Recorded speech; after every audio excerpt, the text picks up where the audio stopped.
Dzień dobry. Good? I'm going to end on that note, and we have coffee outside, so champagne, even better.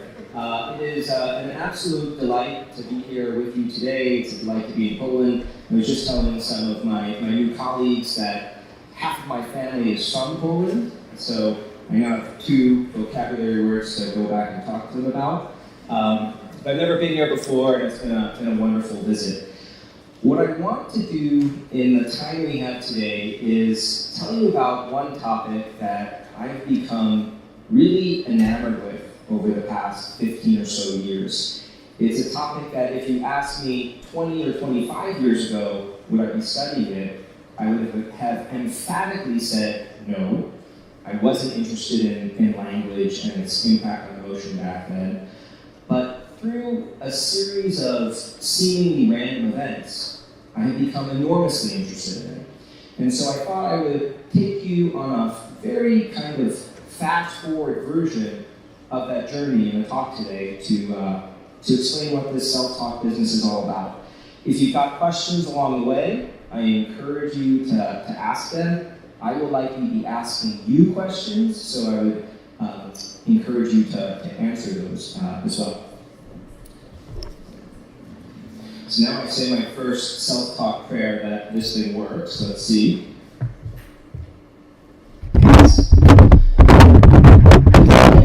How many people know who this is on the screen in front of you? High up, please. We got to do it. Don't do it like they do in the States. All the way. Okay, how many people don't know who this is? Okay, so about 3/4. So I'm going to tell you.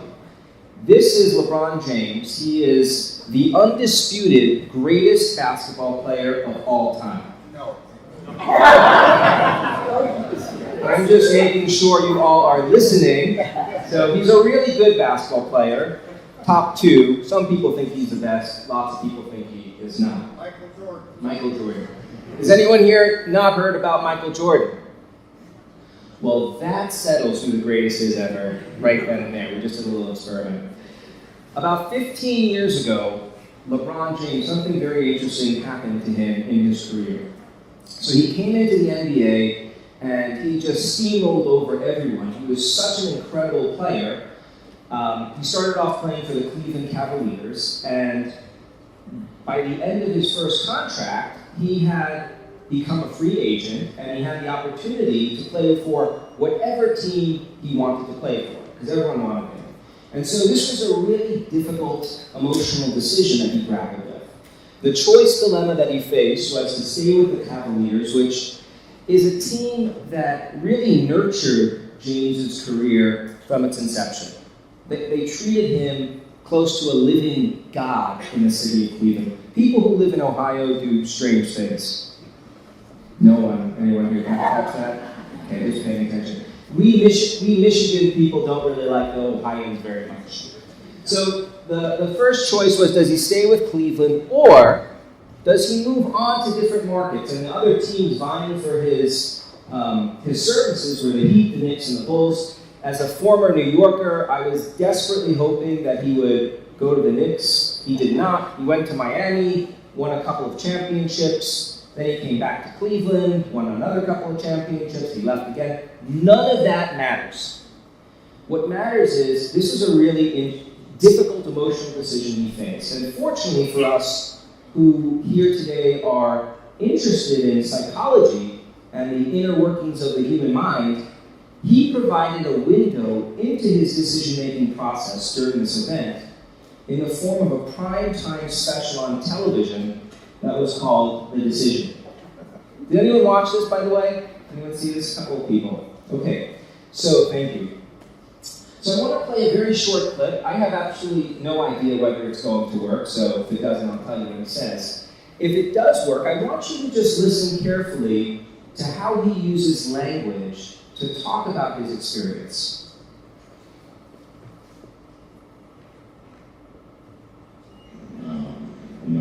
One thing that I didn't want to do was make an emotional decision, and I wanted to do what was best, for LeBron James, and what LeBron James was going to do to make him happy.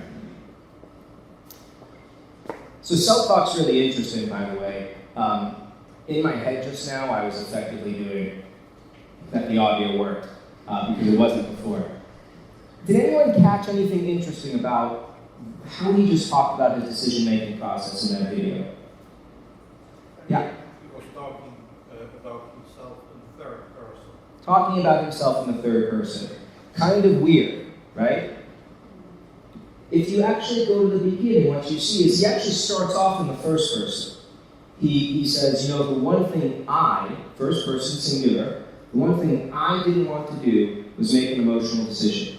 And then the moment he uttered that emotion regulation goal, he switches. He starts using his name to refer to himself as he walks through this decision-making process. Now, in the aftermath of this interview, I don't think Twitter was around back then, so we had an ancient concept called the blogosphere. The blogosphere went crazy. People were calling him a narcissist, they thought he had lost touch with reality, and were making all sorts of attributions for his behavior. But my colleagues and I found his behavior interesting for other reasons. And so we started talking about what he did there, how he's talking to himself, how language is manifesting in this inner monologue, so to speak. And the questions we found ourselves asking was, well, okay, maybe this switch from using the first person I to then using my name, his name, James, maybe it's just a quirk of speech, that's possible. Maybe it's something narcissists do, and I'll talk more about narcissism later. Or perhaps this reflects something else. Perhaps this reflects a process that has some functionality that manifests itself under stressful circumstances. What I would like to do today is suggest to you that when people use their own name and a second person pronoun you to refer to themselves as they try to think through their troubles and work on their emotions, I'd like to suggest that this represents a powerful and potentially primitive self-control mechanism, a tool that people use to regulate their thoughts, feelings, and behaviors and to align them with their goals. So that's really the goal here, is to walk you through what we did to try to test this idea that when we use our name in the second person pronoun, we're actually using these parts of speech to regulate ourselves. Any questions about that? Okay, so let me tell you a little bit about, from a scientific point of view, why we have these intuitions or these hypotheses about the role that shifting to using your name in the second person pronoun, why this might facilitate self-control. There were really two basic assumptions that were motivating our thinking on this topic. The first is, at the time, and this remains true today, there's quite a bit of evidence suggesting that enhancing psychological distance can improve people's ability to regulate their feelings when they're struggling. And so the idea here is that getting people to take a step back and adopt a more distanced or detached perspective, a more impartial perspective, can be helpful for allowing people to deal with big emotions. So that was assumption number one. Enhancing psychological distance can help people regulate their emotions. The second assumption here is that over time, people have begun to speculate that the language that people use to refer to themselves may influence psychological distance. So let me walk you through how this might work. Most of the time, when we think about ourselves, we think about ourselves in the first person. So I can think, how am I feeling right now? What are my feelings like? That's our default when we reflect on our life. We use non-first person pronouns and names when we think about and refer to other people. Right? So the link between using names, words like you or even he and she, and thinking about someone else, in our minds that link is super tight. So I might think, why is the person in the back on the left, why are you on your computer right now? Everyone turn around and look at it. Just kidding. I wasn't singling anyone out, don't worry. Go back to the computer. So you, it's like verbally pointing a finger at another human being. We use names too. Raoul, how are you enjoying the presentation? You're supposed to say something. Okay? Pretty good. Very much, okay. So Rao, right, name, thinking about someone else. So the idea here is this: when we use these parts of speech that are virtually exclusively used when we think about and refer to other people, when we use those parts of speech to think about ourselves, that should lead us to think about ourselves more similar to how we think about others and make it much easier for us to coach ourselves through our experiences. I mean, I guess we've all here had the experience of finding it much, much easier to give other people advice on their troubles than to give ourselves advice on our own. Does that sound familiar to folks, that phenomenon? Okay, no one's saying yes. But we have some data. We know it's very familiar. And so the idea here is really that. We're tapping into that mechanism with these linguistic shifts. So we've done lots and lots of research on these ideas over the past 15 years. We've learned quite a bit. Some of the things we know are that when you direct people in the context of an experiment, if you randomly assign people to use their name and the second person pronoun you to work through an experience, that enhances people's ability to regulate their thoughts, feelings, and behaviors under stress. It leads people to adopt a more challenge-oriented way of thinking and actually feeling physiologically when you're in a stressful circumstance. So when people use their name to work through a problem, they're more likely to think to themselves, I can do it, as opposed to I can't do it. We know that we've seen these findings both in the lab and in daily life, and we know that they also extend to various vulnerable groups, people who are prone to experiencing more extreme emotional reactions. This is all background work, and if you have questions about it, I'm happy to answer after the presentation.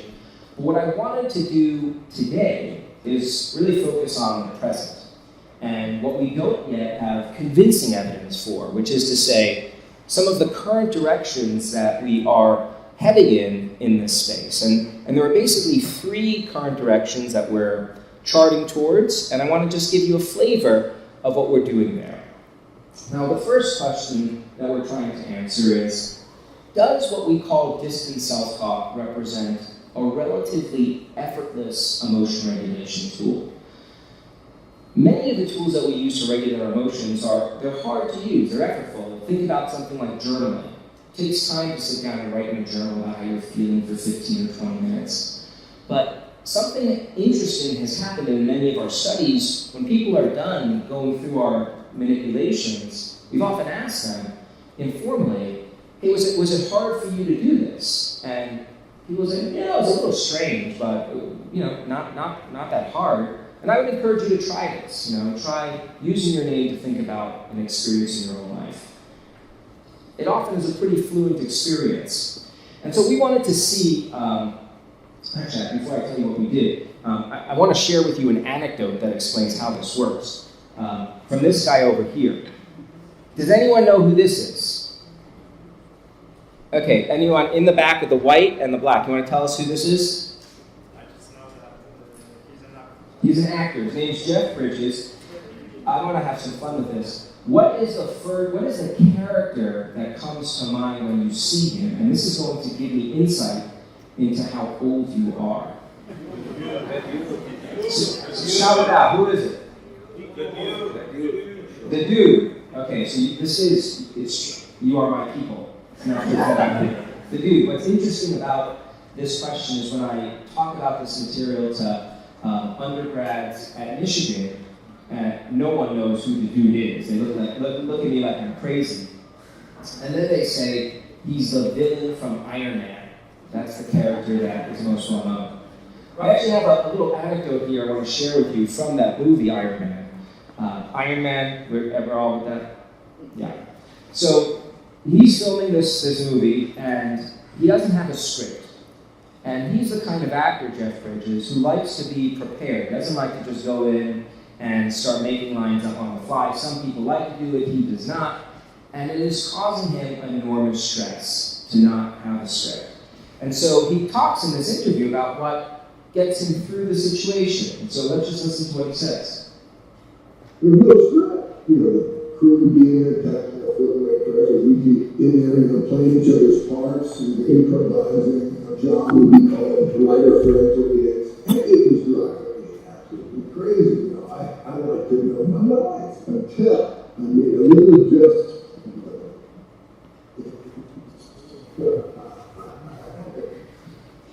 So he talks very slowly to himself. That's what helped.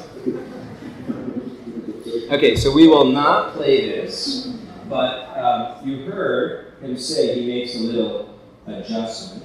Let's see if that helps. That does. We'd be in there playing each other's parts and improvising. A job would be called, writer friends would be, and it was driving. Crazy, though. Okay, we're going to give up.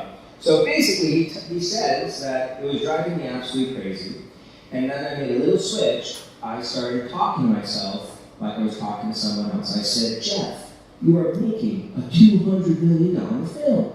That's it. Just relax. You just down me, have fun, blah, blah, blah. I'll send you a link where you can see this. He's basically talking about using distant self-talk to get him through this scenario. It's a little switch, and it helps him really quickly. Because we are scientists, we don't rely on anecdotal evidence. So instead, what we did in this line of work is we went to the brain as our level of analysis. Over the years, there's been a lot of research that has identified networks of brain regions that are involved in generating emotional responses, and other networks of regions that are involved in effortfully controlling those responses. And so what we wanted to do is put people in an fMRI magnet, which is a technology that's useful for identifying different networks in the brain. And then we wanted to ask a very, very simple question. When you have people think about problems in their life using distant self-talk, using their name, as opposed to having them think about their problems in the first person, do you see reductions in the emotional network with or without activating this effortful cognitive control network as well? That's the simple strategy here. Here's what we find. So this is an image of the brain. The way to look at this slide is if you were to take a chainsaw, everybody know what a chainsaw is? You know, like just cut me right down the middle through my nose and then split me in half, pardon the gory imagery, but if you were to do that, and then look at the middle of my brain, you would see this cortical midline area over here. And that's my stability of pointing. I haven't done that in a while. So that cortical midline tends to be elevated among people who are ruminating, people who are anxious and depressed. And what we see is this network is significantly more activated when people are thinking about their problems in the first person, as opposed to using their name. We then ask the question, let's look at the effortful control network in the brain. Do we see elevations in that network when people are using their name? The answer to that question is no. There's no blurbs or blobs on here. No difference between the two conditions in that effortful control network. So one way to understand this is we're getting reductions in emotional reactivity, but without the added cost of exerting heightened levels of effort. So this was data that comes from an fMRI paradigm. We also have looked at this using another neuroscience modality, namely ERPs. So there's an image of that over here. fMRI, really good at telling you where in the brain things are happening. ERPs are really useful for telling you just how quickly different kinds of psychological processes are kicking in. And what we see in this study, without getting into the details, is the same basic set of findings. So we get more activation in the emotional reactivity neural waveform when people are using I compared to their name, but no differences in the cognitive control biomarker.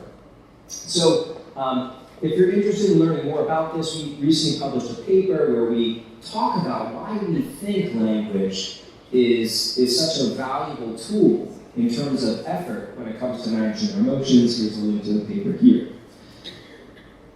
Let me tell you about the second direction that we're heading in.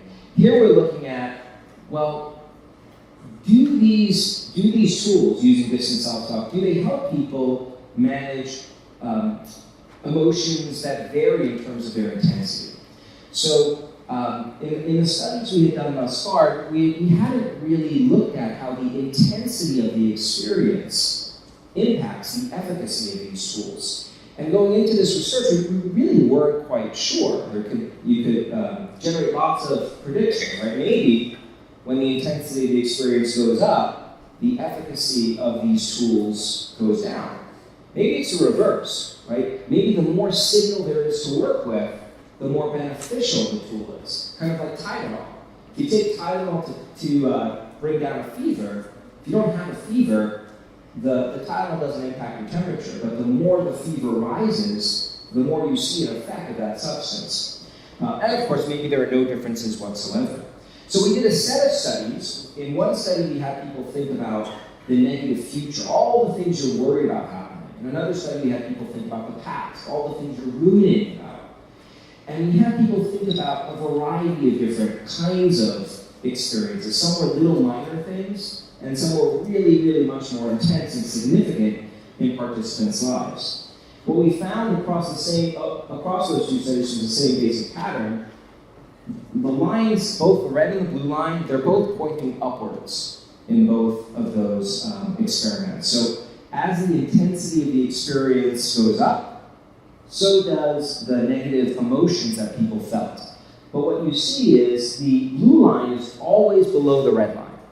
So at every level of intensity, we find that people who are using distant self-talk to work through their problems are faring better emotionally. We think this is a really important finding because it has potential clinical implications that we are following up on now. So the last current direction I want to flag deals with development. And here the question is, how does LeBron James learn how to do this?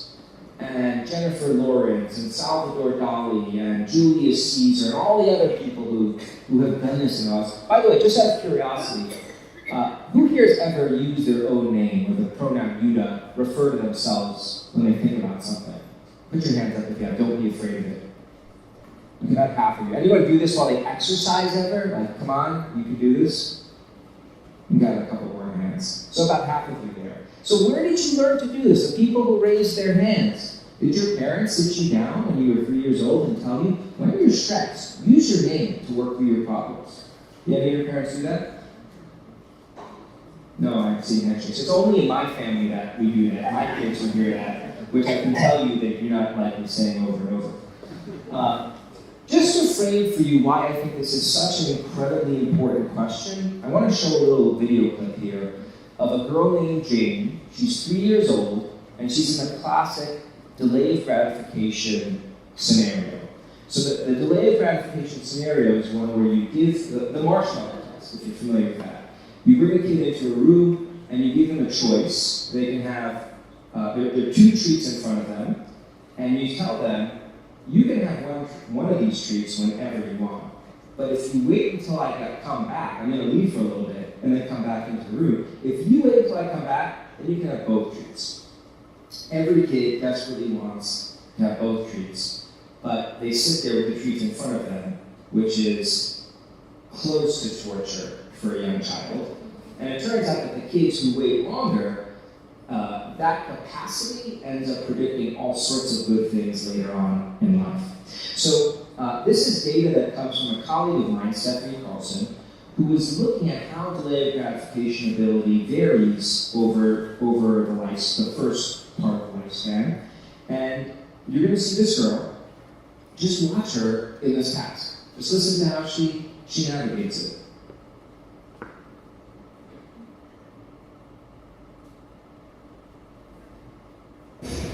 I want to eat those raisins. They're going to eat them.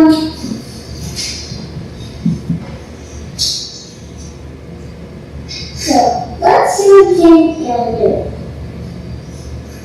If she takes one, Jane doesn't know how to all these. She might choke.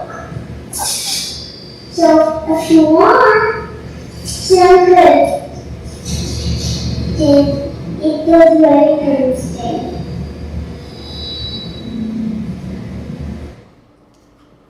Okay, so it's kind of cute. This is a child, by the way, who is fully capable of referring to herself in the first person. She just happens to be using her own name. And so my colleague sent me this video, and she said, "You're not going to believe it. This girl's doing this thing you're studying." I said, "Oh, this is so cute." But my big question was, well, how did she do? And so Stephanie then goes back to the data and has permission to release it to me. And she sends it to me. And so let's look at the data from her study. So this is a chart that plots the proportion of time that kids delay at different ages. And what you see is the line goes up. As you get older, your delay of gratification ability in general gets better. I say in general, we all probably know some people who this doesn't apply to. That was a joke. No one got it. Okay. Delayed response. I'll take it. What's that? Some of you got it. Some of you got it. Okay. So this is Jane's group over here. She's in the 3-year-old group. You can see the red diamond and the standard error bars surrounding it. So this like little region here, this captures most of the participants in that group. Let's look at where Jane is. That's where she scores. So she is not just an outlier, she is an extreme value for her age group. She doesn't look like a 3-year-old in terms of her performance. She looks like a 5-year-old. Now, if you have brothers or sisters who are younger, if you are parents and have kids, I don't need to impress upon you the difference between self-control at age 3 and age 5. It is a big one. And so the question, of course, is, does this linguistic shift in some way help explain these results? We've started to do a lot of work on this. It's all driven by Stephanie in her lab. And we've learned a reasonable amount over the past few years. So what we now know is that children as young as age 4 can implement and benefit from this distant self-talk process. We've made it kid-friendly. We often have the kids refer to themselves using a superhero label as they try to negotiate a task. It's almost like they're adopting an alter ego and then verbally walking them through the task using that verbally alter ego. Like, I pretend I'm Batman and I think to myself, you could do this, Batman. So they benefit from this process. We see enhanced executive function, enhanced goal pursuit and persistence, and among vulnerable kids, enhanced negative emotional regulation as well. What we do not yet know, and what we're doing a lot of research to try to figure out, is whether children spontaneously use this tool, like Jane did in the clip I sent you, and if they do, how do they learn to do that? We're really interested in the dynamic between the parents and kids. There's one very interesting phenomenon where parents, when they're directing their kids how to behave, they often do this really funky thing. They use their title. They don't say, I want you to do this. Daddy wants you to do this. Any of your parents ever do that? Mommy wants you to clean their room. Have any of your parents ever done that kind of thing? See, not any people here. We have some. And so the question is, are children observing their parents during times of stress, using their title to kind of coach the kid through the situation? And is that how kids are learning this? So we're doing some studies on that now. Last thing I'll mention about current directions is broader implications.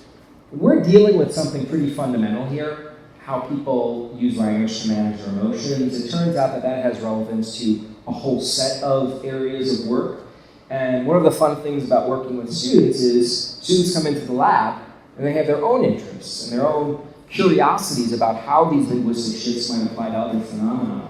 And they follow those interests. And so we have seen Igor Grossman has shown that these linguistic shifts can enhance our ability to reason wisely.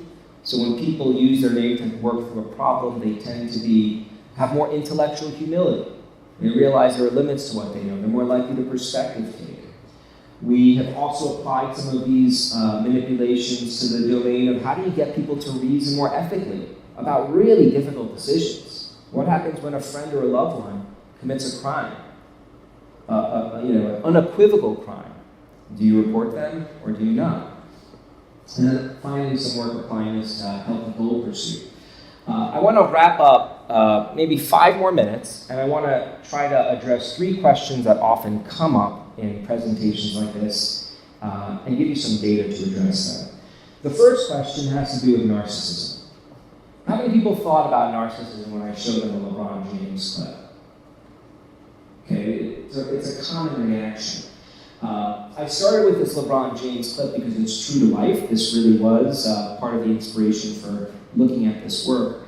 But I can tell you that I have examples of all sorts of individuals who engage in this kind of linguistic shift, who I would dare you to call a narcissist. Like I'm throwing it down now. Does that transfer here? You getting the significance of that? Yeah? Okay. So here's the challenge. Does anyone want to call this person a narcissist? I didn't think so. So this is Malala Yousafzai, youngest person to ever win the Nobel Peace Prize. If you don't know her story, I can give it to you in 30 seconds. It's captivating. She is a young girl living in a Taliban-controlled region of Pakistan, and she believes that young girls should be able to get an education.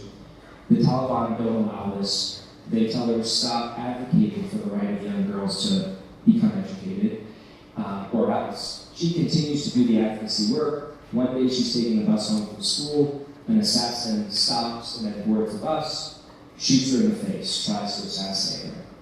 She goes on to make a miraculous recovery, wins the Nobel Peace Prize, and then participates in what we in the States consider an equally monumental honor, which is she was invited to appear on The Daily Show with Jon Stewart.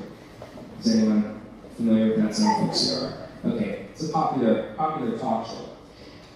She goes on the show, and Jon Stewart just probes her to try to understand what's going on in your head when you find out that a well-organized group is trying to kill you.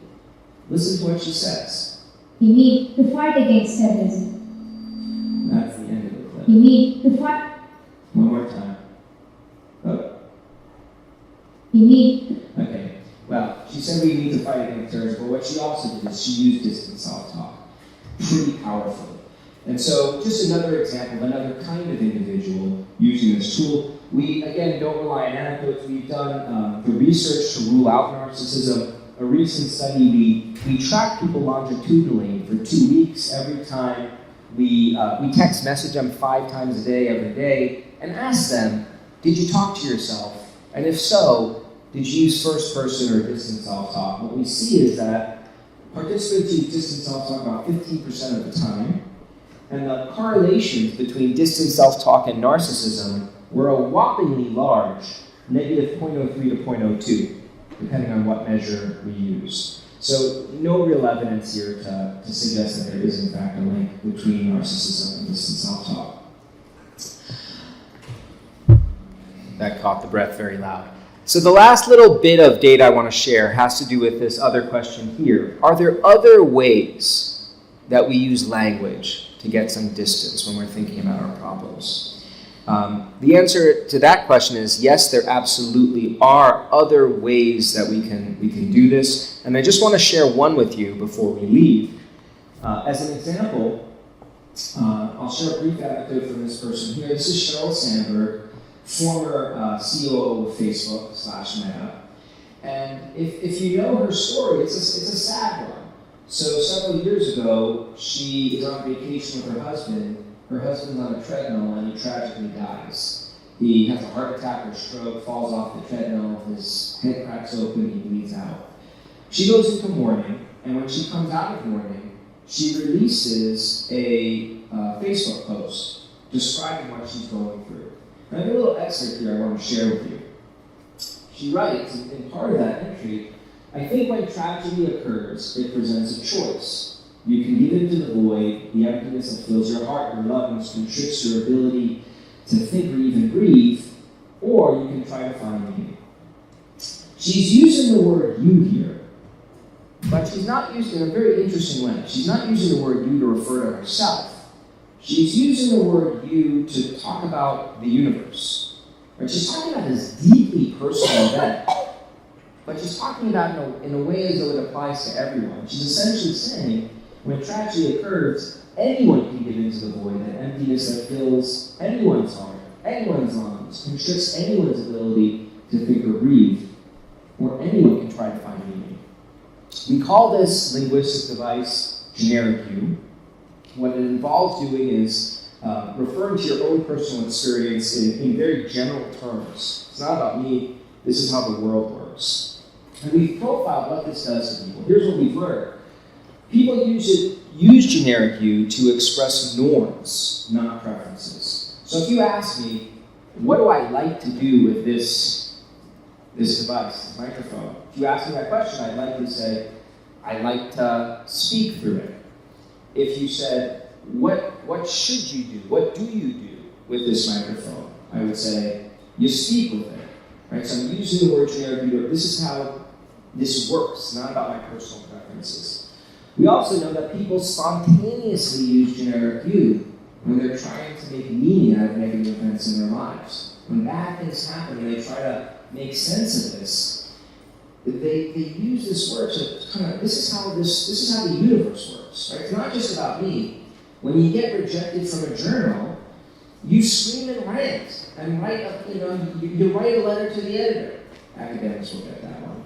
It's not just me. This is how the world works. So we push the experience away. And then finally, we know that generic view facilitates making meaning by enhancing psychological distance. When I'm talking about a difficult event in these general terms, that gives me some space from the experience, which makes it a lot easier for me to work through that event.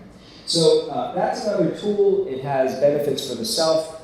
It also has benefits for other people, and this will be the last thing I say here, because when I talk about a painful experience that I'm experiencing in general terms, that brings you into my world, right? When I'm saying anyone and everyone would write a letter to the editor to complain, you're part of anyone and everyone.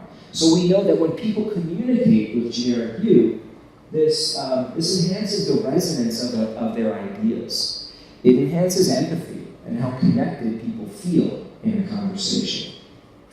So let me conclude with some thoughts about why we should care about self-talk. I never knew anything about self-talk before I started this line of work. I think it's worth our attention because we all have this internal monologue that we engage in from time to time. What we and others are learning are that small shifts in how people engage this monologue can consequentially impact people's lives. And understanding why that is, what the implications of it are further, I think is a really important issue. I want to just thank the cast of characters who helped with all of this work. And then equally importantly, thank you for being such a great audience on a Sunday evening. And equally important, thank you for occasion to be here today.